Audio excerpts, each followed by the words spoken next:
I'm Michelle Shoemate, and this is the Sustained Collaboration Podcast, sponsored by the Sustained Collaboration Network. I'm a professor, consultant, and researcher who's dedicated her career to studying and improving collaboration among social impact leaders. As a result of this work, I'm convinced that collaboration is an underutilized tool for making a bigger difference in communities. On this podcast, I'll be highlighting insights from recent case study research on nonprofit collaboration, available at sustainedcollab.org. In today's episode of the podcast, I'm talking to foundation leaders about why they support sustained collaboration. On today's episode, I'm talking with leaders from the William Penn Foundation, Ralph M. Parsons Foundation, and Little Hill Philanthropies, all of which who have made a commitment to sustained collaboration over multiple years. What I really appreciated about their conversation with me was this understanding that sustained collaboration wasn't just about supporting the organizations involved, but it was a vehicle in order to support the sustained social impact that their foundations want to see in the world. I can know that you're going to appreciate this inside look into the funders that support sustained collaboration. Jessica, thanks so much for being on the podcast. Can we just start with you introducing yourself and telling us a little bit about your role? Sure, I'd be happy to. Thanks so much for having me today. I'm Jessica Richards. I'm with the William Penn Foundation in Philadelphia, and my title there is Director of Program Operations and Planning. I work both on making grants that the foundation supports for important work that's kind of outside of our defined program areas. And I also work with the executive director and the board on governance and management of how our grants move through the system. And in my role as a grant maker at William Penn, I am also our representative to the governance committee of the Nonprofit Repositioning Fund, where I am currently the chair. We have a rotating structure where each member of our group takes a few years to lead the governance committee and our work in supporting collaboration. And I'm really pleased that 2022 to 24 has been my time to do that work. I'm Margaret Black. I'm the managing director of LH Capital, Little Hill Philanthropies, which is based here in Dallas, Texas. And our mission is to fund game-changing advances in science and nature and empower local nonprofits, both here in Texas and Colorado. And we do this across multiple asset class environment and an investment portfolio that invests in all asset classes and stages. And we like to combine profit with purpose. So I'm Jennifer Price Lesher. I am president and CEO of the Ralph M. Parsons Foundation. The foundation has been in existence since 1961, but really in earnest focused on grant making here in LA County to improve the well-being of Angelenos for about the last 40 years. So we focus on health, human services, education, and civic and cultural organizations, and really also look to partnerships and initiatives to help amplify our impact. And I think that's how we got involved with NSI originally, was that we were working in partnership at the time with Weingart Foundation and the California Community Foundation we joked at the time, we went to a conference and an initiative broke out.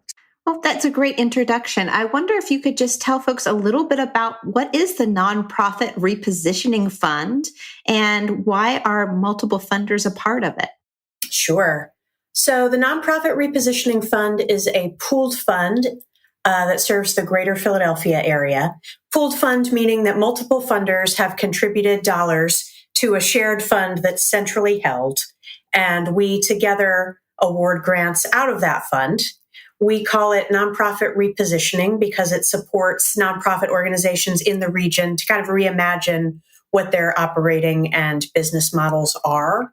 So when they're exploring how they might like to increase their impact, expand their reach, become more efficient in their operations, or work in a different way with a partner, they can approach the fund and our fund director, Lindsay, and talk to her about what their idea is for how they might be able to work together.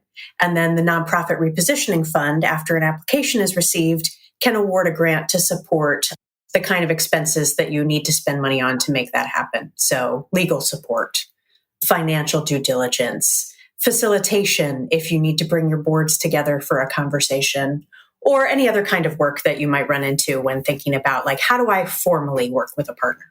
Wonderful. We've been around since 2015, so it's about 9 years old. And I wish I could tell you the number of grants that we have awarded, but I'm sure that I could look that up for you later. But it's been a great amount of activity over 9 years and supported quite a lot of organizations in different sectors in the region. Amazing. And can you tell me a little bit about how you got involved with the Better Together Fund? What's your relationship with them? Yeah, I was part of the team that was sort of the original architects that came out of our office. We were looking at around at a few models around the country, and we were coming at this work from a place of trying to strengthen our local sector as a whole and what kind of levers could we pull.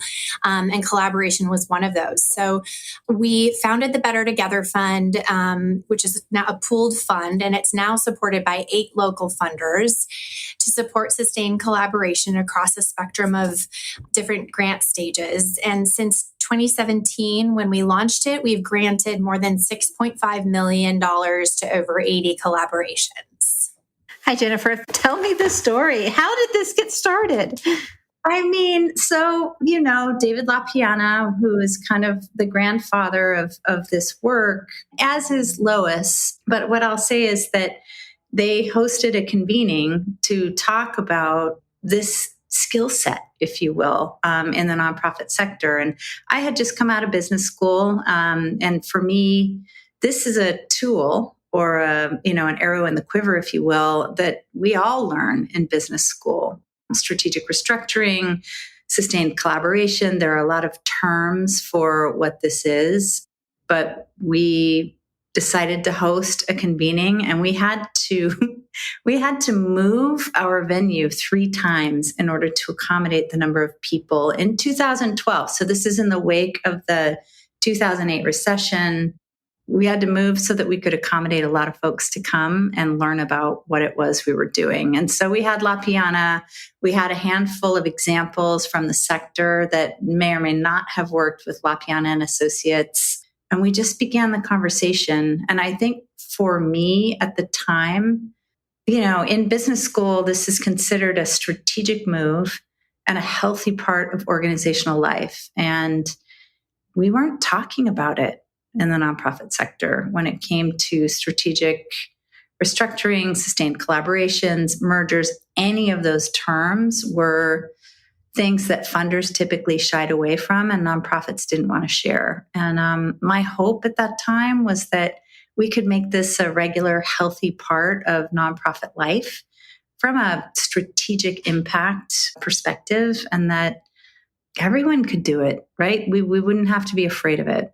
I have a similar set of thoughts around executive transition, which, Nonprofit Sustainability Initiative has begun to explore and pilot. But there are certain things in the nonprofit sector that are de rigueur in the business sector, but the nonprofits get a little bit of short shrift. So I've been involved with NSI since, 2012. We made our first grants, using a very strict kind of set, rigid idea about what we were doing. And over time, we've really evolved to understand that there are all kinds of collaboration, honestly. And you've articulated it in your work. So tell me a little bit about, from your experience, why is it important for nonprofit funders to support sustained collaboration, this repositioning, this reimagining? Why not spend your dollars just on direct services? Why make the investment in this kind of organizational reimagining moment?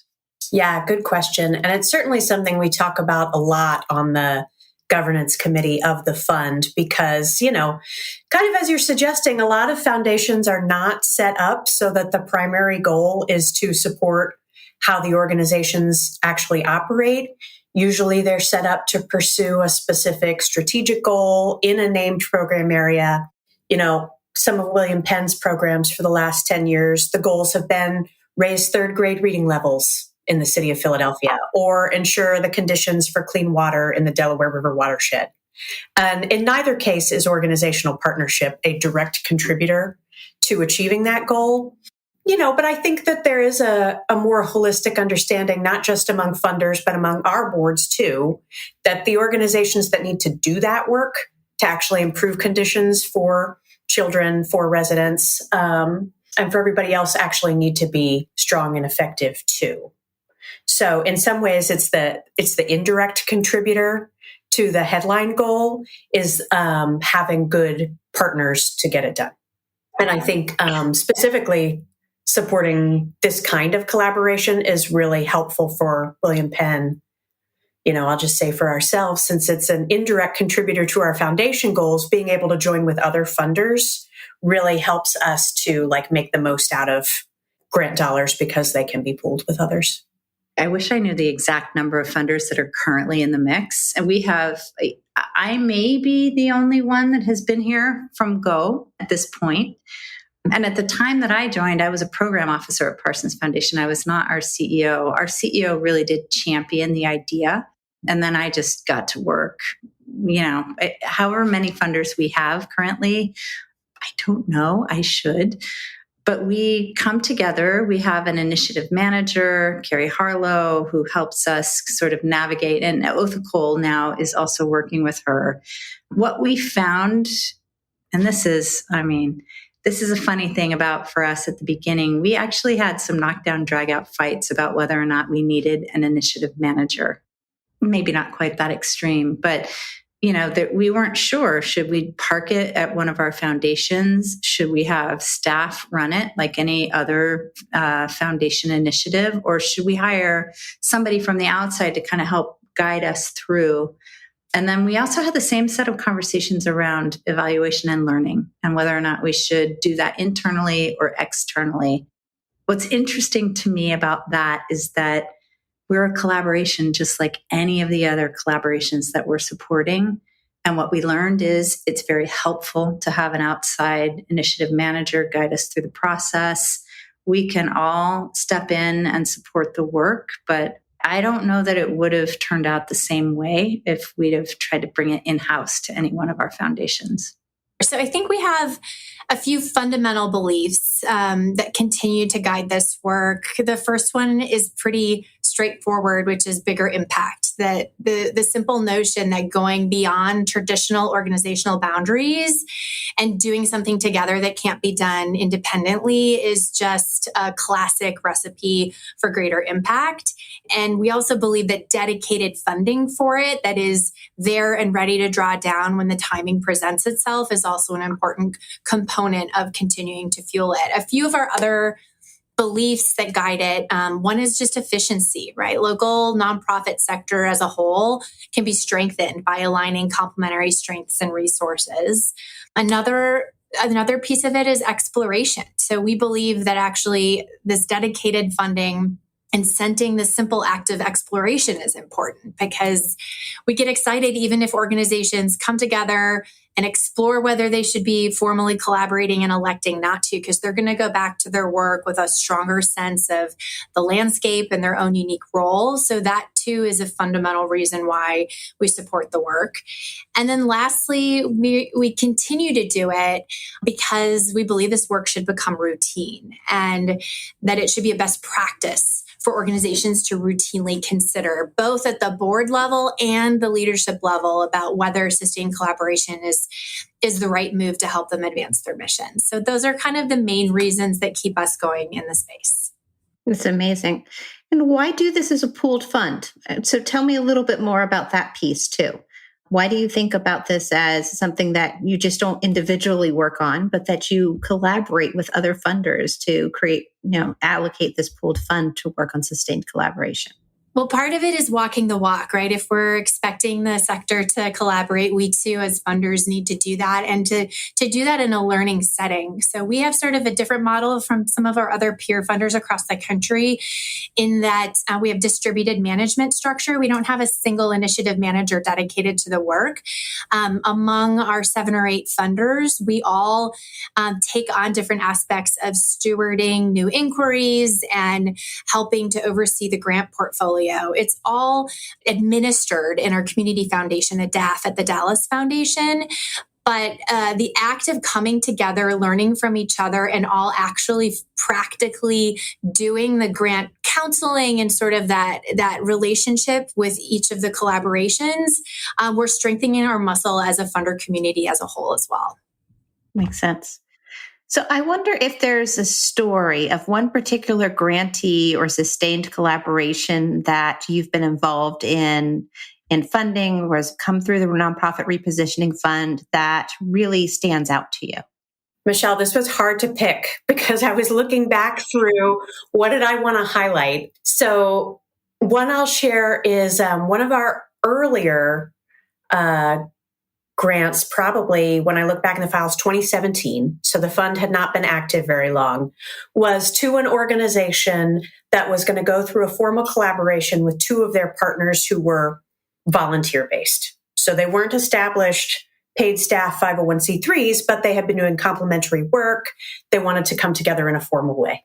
Set that aside for a second. And fast forward to the end of 2023, when I was telling Lindsay, our manager, about a really great program that one of William Penn's grantees had been running to support climate resilience in capital and construction problems. They're called Green Building United. And Lindsay had to remind me that Green Building United was the result of that transaction in 2017. And what I love about that is that even having been on in the meeting where we talked about the transaction, we talked about what they were trying to accomplish, over time, the organization has become so effective and so distinct as Green Building United that it's hard to remember that there were separate pieces that made that possible. Gosh, there's so many there's so many heartwarming experiences that we've seen the past several years. But one that comes to mind is just when the data speaks for itself. Early on, there were 2 organizations serving intellectual and developmental disability space, and they were just casually talking about coming together. There wasn't some big triggering moment or retirement or financial distress. They were just looking at each other saying, hey, we've got some complementary programming. Let's kick around this concept. And it was easy for them to pursue it because here we have on a platter an easy way to just come and access the funds to do just that. And they did decide to merge. And to their own surprise, within the first year of coming together, they doubled the number of clients they were able to serve rather than serving them independently. So just to expand that number of life-changing opportunities for families with IDD to access programs, that is, that's changing lives. And in addition to coming together out of places of strength and not necessarily how we often think about the merger space where there's one in distress. So I like to think about that story a lot. I feel like they're all, each story is unique. Each story has its own facets and delights and challenges. And I can tell you more than just this one, but I'll share with you that Asian Youth Center comes to mind for me. We've been funding them for 30 years. They've been around for a long time. And, they've had, different iterations of themselves, but NSI funded them, I want to say in maybe 2015 originally.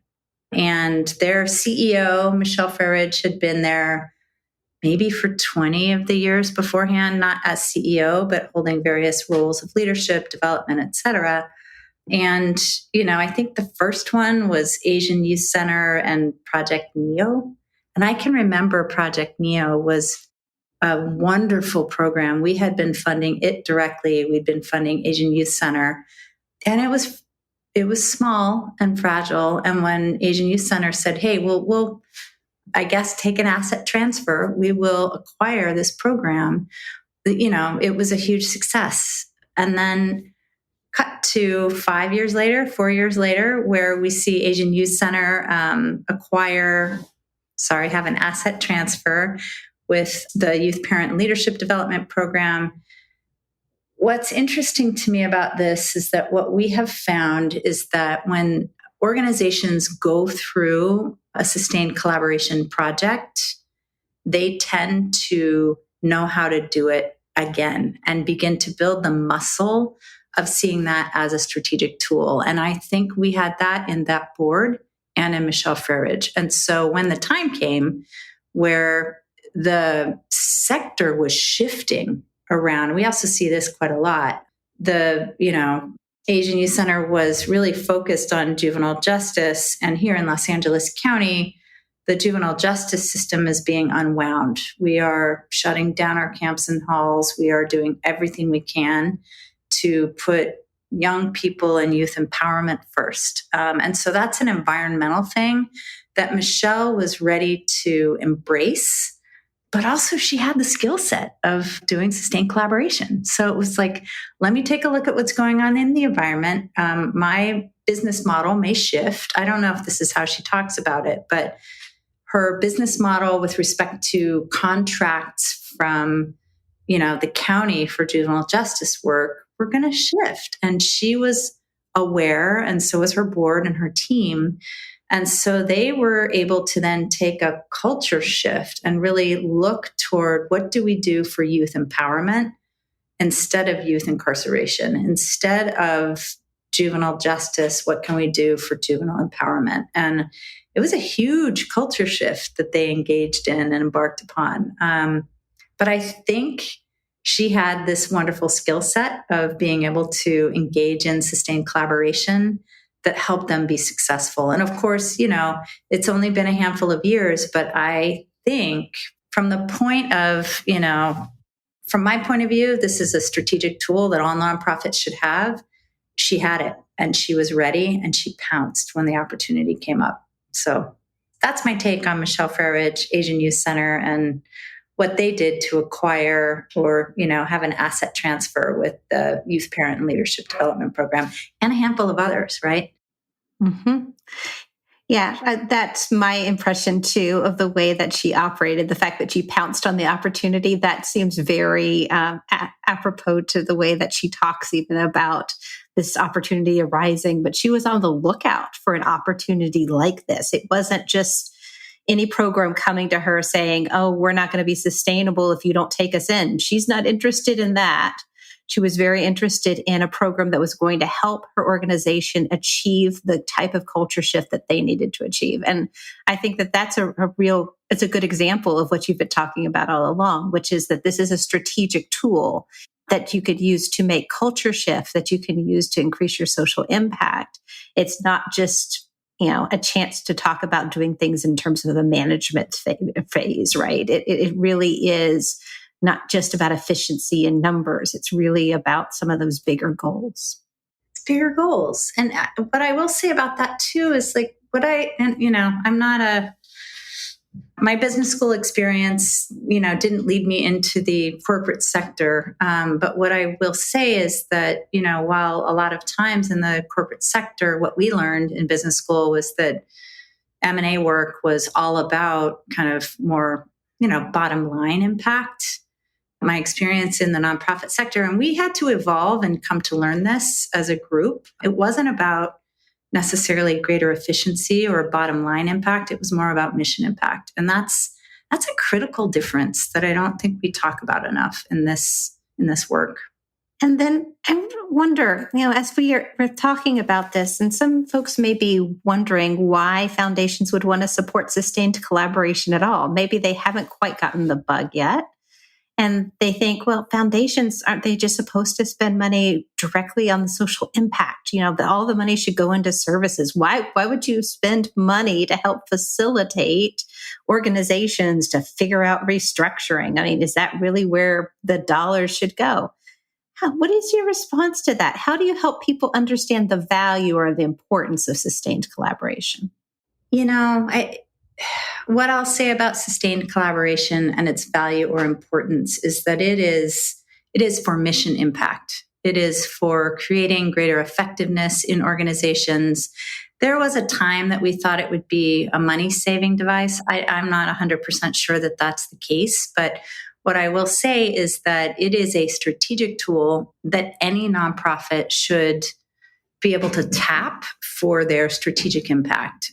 And so I think funders should get in, just jump in and do the work. For funders that don't do pooled funds or can't engage with this work directly, I would say take a look at the before and the after. And by the before, I mean, funders really should be candid and open and understand what this work is.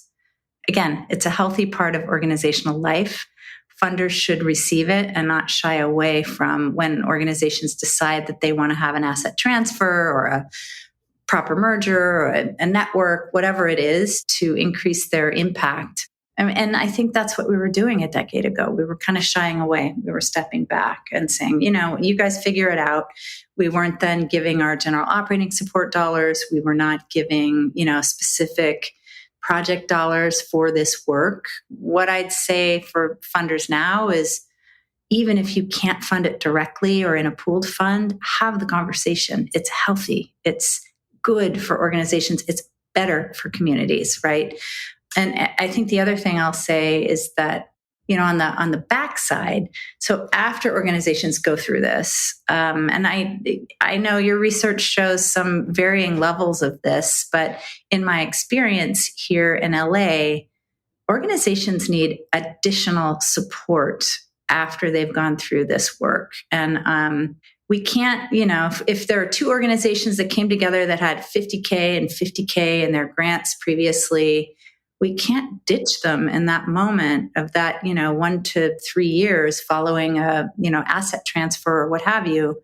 We can't fund them at 50 and 50. We need to fund them as a single entity, maybe at 100. I don't know. But what I would say is for funders to step in, lean in for organizations following one of their sustained collaboration engagements. So whether you can either do it beforehand by having healthy conversations, you can do it during by funding the pooled fund, or you can do it after by providing additional support to organizations so that they've got healthy reserves to make sure that their engagements work, right? So. Well, I wonder, some of the folks who might be listening to this might be coming to the podcast through the Council of Foundations or others, and they're funders. They're not involved in something like the Nonprofit Repositioning Fund, but they're curious. What would you tell them in terms of advice about getting into supporting sustained collaboration? Yeah, I think I would tell them that I've personally been pretty impressed by the growing network of entities that do this work through the Sustained Collaboration Network. I think there's a great information sharing practice there that, we carry back information both on the Repositioning Fund website, and I know they do as well through their work. I can also tell you in my first years of being the William Penn representative on this fund, I learned a lot from other funders that have been doing this work for a considerable amount of time. Sea Change, our fiscal sponsor, the Lodestar Foundation, and Lois, who runs that, was a real expert and shared a lot of her knowledge with us. And, I think anybody on our governance committee would also be willing to have conversations with other funders about why we do this work, why we think it's important, and how the kind of multiplying effect of a pooled fund makes it easier as a funder to support it. Well, the first thing I would say is don't recreate the wheel. And thankfully, you're coming to the work and curious about the work at a time when we have professionalized the Sustained Collaboration Network in such a way that you only have to make original mistakes, and you can learn from the field and all the mistakes that we've all made along the way. And so seeing this professional learning community sort of mature over the past 5 to 10 years has been really inspiring. And I think it's a great time to get into it. So that would be the first thing, is just lean on those who've gone before you. The second thing would be, as you think about your own local process, making sure that it meaningfully engages at the board level. to not overlook that it takes both executive directors and the board as keys to success. We've certainly found that if a project doesn't rise to the strategic level of board involvement early on, it's not likely to yield a successful result. And so finding ways to engage key board members around the table early on would be a big piece of advice. And then I would, the last one is so obvious, but, the not so secret ingredient is still trust. And so we know the collaborations move at the speed of trust, and thinking about designing a fund or a process and practices that are really intentional about leaving space for trust to be nurtured, because sometimes you have to actually create it to begin with, and then also to sustain it, and the change management that comes sort of after you make the deal. That trust factor has to still be facilitated. And I think both funders and partners and practitioners alike can help make sure that trust is central to this work. I love that. And I often think about the arrow in the quiver. It's just one more tool in the box, arrow in the quiver, button in the, button box. I mentioned this earlier. I think if you are a foundation that wants to engage in this work, listen and learn, have open conversations with the nonprofits that you are supporting to see where they are, right? Gauge what their interest levels are. Maybe you're starting the conversation with nonprofits, or maybe just listen and nonprofits are starting the conversation with you. So that's first and foremost, listen and learn. I think secondarily, if you can, jump into a pooled fund, because you'll find a really rocking community of learners and doers. We've got a national network now. We are trying to move the field forward so that we see that mission impact can be improved through this kind of work. If you can't join a pooled fund, we've got lots of those here in LA that can't. Know about how the work impacts an organization and be ready to step up and fund them more once they go through a sustained collaboration effort, right? So, I just think being healthy and open and accepting of this, and not stepping up, but actually stepping in. Not stepping back, but leaning in is the best way to be supportive of this work. I am so happy. I'm so passionate about this work, really and truly. I just think it's really important work in the nonprofit sector. And we've got a ways to go in order to make sure that the funding community understands it, that the nonprofit community understands it. But I'm hopeful that we'll get there, and we're going to continue to lift this up as a really powerful tool for sustained impact. That's wonderful advice. Thank you so much for being on the podcast today. Thank you. Thanks for having me, Michelle.